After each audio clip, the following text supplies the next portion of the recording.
Hi guys. How about it? So what have you learned about Penn in the last hour?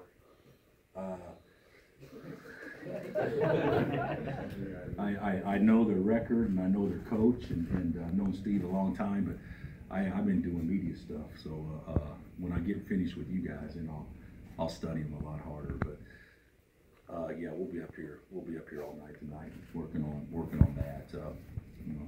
Certainly, you know, Steve was a coach at Cornell. I don't know if you guys remember when there was a one-possession game here in Allen Fieldhouse, and so I've known Steve a while, and they had a huge, great win today. I didn't see the finish, but I heard he's terrific, and we know that, you know, I told our guys, you know, the thing about it is, let's, you know, from an academic standpoint, thank God we're not competing against them in all those areas, but certainly we'll have great respect for them. But we'll know more after we watch film here in the next couple hours. Regardless of the geography of being in the Midwest and, you know, driving distance and all that stuff, is there an advantage to just being able to stay in your own gym, your own bed as long as possible? Well, well, first of all, the way it's set up, nobody stays in the bed any longer if you play next door. You're required to be at the site 2 days before and all that stuff. So regardless if we were playing in California or in Wichita, we'd be leaving on Tuesday at the same time getting there. So there's absolutely no advantage to me in that. The advantage is obviously your fans, more fans get an opportunity to come see you play.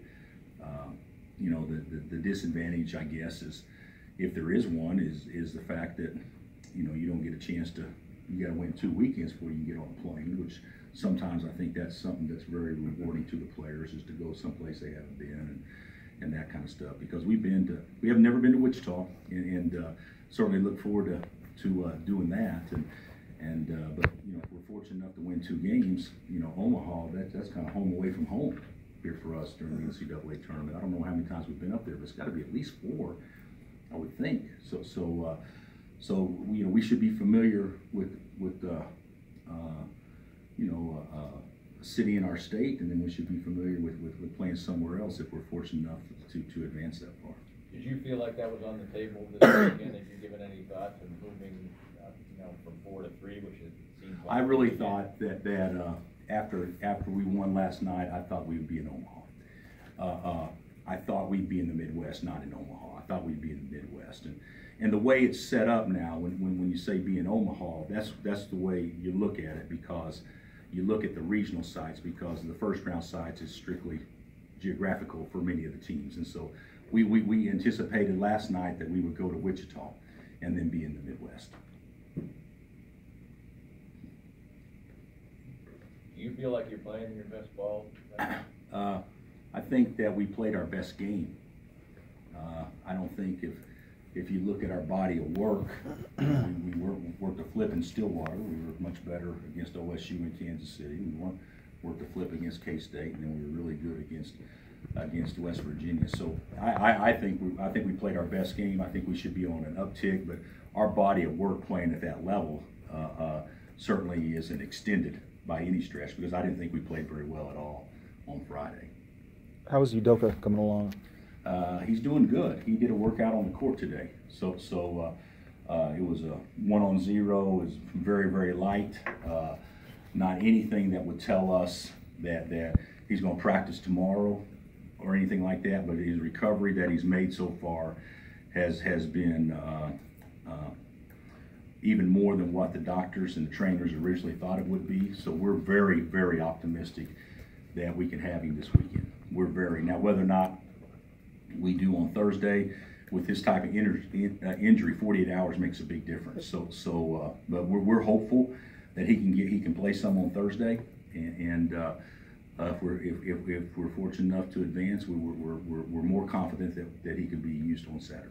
Was the play of Silvio this weekend, particularly in the game yesterday, weigh into your decision? No, I don't think so. Things like that. I don't think so. I think it could weigh into our decision. Is we wouldn't put him out there before he's ready anyway, but it could weigh into our decision with the mindset thinking that we have to have him, you know, in a certain situation. I mean, I thought Silvio played well enough that we should have confidence using Silvio in pressure situations. Like we would think that we needed Doak to be in all the time. Would he have to be 100%?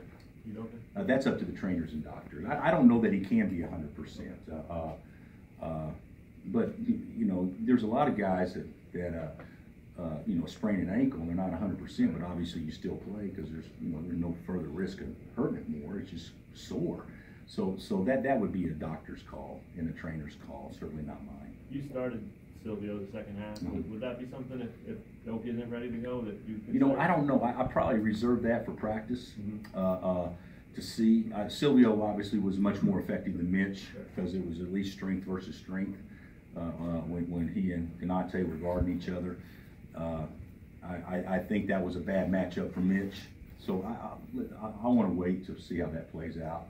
Silvio does not deserve to start ahead of Mitch based on what Mitch has contributed to us all year long. But it may be better for our team if he does. But I've got to watch tape and see how practice goes on Monday and Tuesday first. Hey Bill, I know you don't like to look past this weekend, but in general, Duke, Michigan State, kind of like 3/4 of the Champions Classic. I guess what do you think about that in your that's hard. That's we've got 3 teams that people were talking about being a 1 seed in the NCAA tournament in our bracket. But you know, hey, Virginia's got Arizona is a 4 seed in theirs, if I'm not mistaken. I think it's Virginia, and people saying they're playing as good as anybody in the country.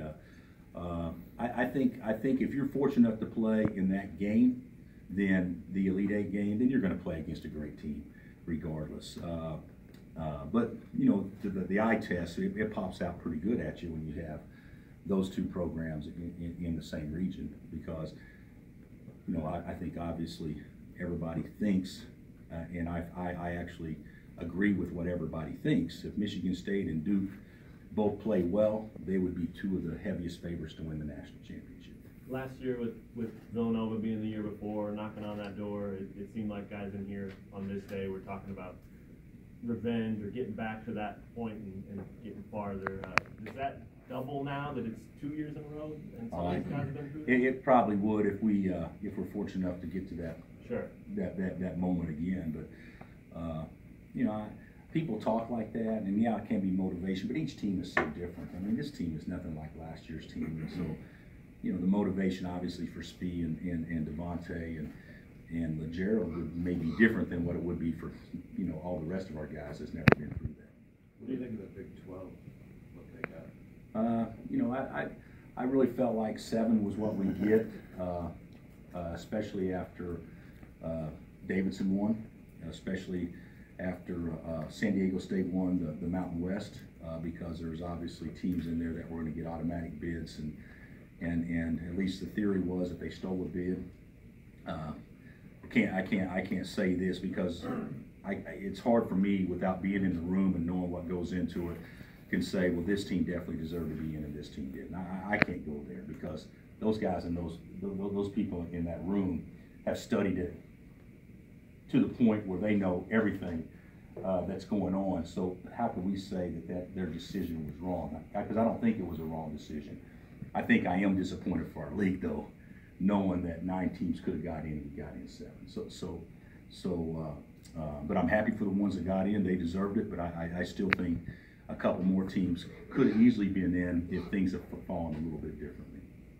Considering they were at 8-9, were you looking to see if they would put Missouri in your, against your, because you're playing at 8-9? I actually went through and looked at what the bracketology or what Jerry Palm has said, and basically the teams that were on the 8-9 line, the way that I saw it were the teams that they had on the 8-9 line too. So obviously, if we were a 1, it'd be a 1 in 4 chance that we could be playing Missouri. And also, I felt like it would be a 1 in 4 chance we'd be playing Wichita State. If we were able to advance, because I felt like they'd be on the 4 line. But those are things I think that all coaches do, try to guess. So certainly, I thought that was a possibility. So I know it's a long time ago, but is there anything specifically you remember about that Cornell game or anything that stuck with you about Steve? Well, not as far as the actions they run and everything, but they had the kid Whitman. That was a great player, unbelievable college player, and Sharon got an and one when we were down like one with like 20 seconds left, so yeah, I remember those two things.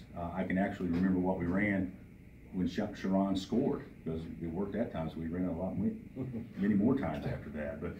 But it was a great game. It was a great game. I think they went on and played Kentucky in a 1 versus 8-9 game that year, and I think they played Kentucky pretty tough before Kentucky knocked them out. I could be wrong, but I think that's right. Ben is second nationally in three-point defense. Does that tell you anything about Thursday? It doesn't yet, but I'm glad you brought that up, because that was certainly one of our biggest offensive weapons. And, you know, you're going to make me look really foolish by asking me questions about stuff I haven't studied yet. But I do think that you know, anybody that defends the three well is going to be something that obviously we got to combat, because we're going to play to shoot the three. You built from the coach's perspective, I guess, on this thing, and fans love the tournament. It's such a big deal. Is it fun for you guys? Is it stressful? How do you describe the tournament from a coach that's always in this thing throughout the year? I think my best times in the tournament have been when we had the most fun. I mean the most productive my teams have been is when we've had the most fun, and the most pressure, it seems like to me, is when we've been dealing with crap or distractions, and everybody deals with them. Everybody. It could be agents, it could be runners, it could be family members, it could be whatever. I mean, it could be injuries, it could be a lot of things. So I think when you can go into it with fresh minds and fresh bodies, and certainly you're in it for the right things, to go out and take it rather than go out and protect it. I think those teams usually do the best, and the teams that have the most fun playing in it. And that's why I was so encouraged about last night's performance. I don't think that we've had a team that in recent memory has enjoyed playing the game more than what those kids did last night. I think there's been a lot of games where we've enjoyed playing the game, but I think last night was about as good as I've seen it. And that's been something, as you guys know, that's been a pet peeve of mine all year long, because we haven't shown that visibly when we're out there playing. So I hope we're in the right mindset, that we can go out and have fun and enjoy it. You know, a lot of times I think, like this could happen a lot. So you win the league by 2 games, well, you want to go the Big 12 tournament. Instead of having the mindset, well, let's just go have fun or whatever. No, we need to go validate what we did. You know, sometimes, well, we got a 1 seed, now we got to play to that seed. I've actually thought that at times. I'm not going to do that this year. This team's shown that we can play as a 1 seed and we can play as a 12 seed. Or I mean, we've shown, or play as a team that doesn't make a postseason tournament. We've shown that. So you know, who knows what we're going to bring. But one thing I do think we'll do much better at it if we are enjoying playing rather than thinking we have to do something. We should not wish to get through a game. We should look forward to playing every minute of it. Do you think Graham's leadership then will really help you in that part of it? Just because his approach he seems to have so much fun.